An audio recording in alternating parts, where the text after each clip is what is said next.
কৃষ্ণ, রাধে রাধে বন্ধুরা। আজকের ভিডিওটা হচ্ছে আমাদের ঘরে একটা নতুন গোপাল এলো। ওই দেখো গোপালটা তোমরা হয়তো চিনেই ফেলেছো। এখন মেলা গিয়েছিলাম প্রয়াগরাজ, কিছু গঙ্গা জল এনেছি, তার জন্য ওদেরকে গঙ্গা জলে আজকে স্নান একটা বোতলে রেখেছি। এই দেখো, এবার আমি ওদেরকে স্নান করাচ্ছি।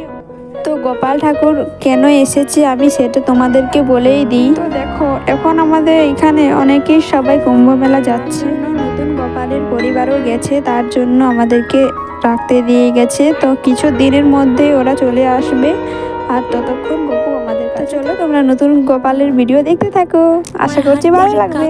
কালা গলার হার, কালা আমার হাতের কাকুন কালা গলার হার, কালা আমার নীল যমুনায় নিকষ আধার, কালা আমার চিকন কেশে বিনোদ বেনিটি, কালা আমার চিকন কেশে বিনোদ বেনিটি, চন্দন করিয়া কালা অঙ্গে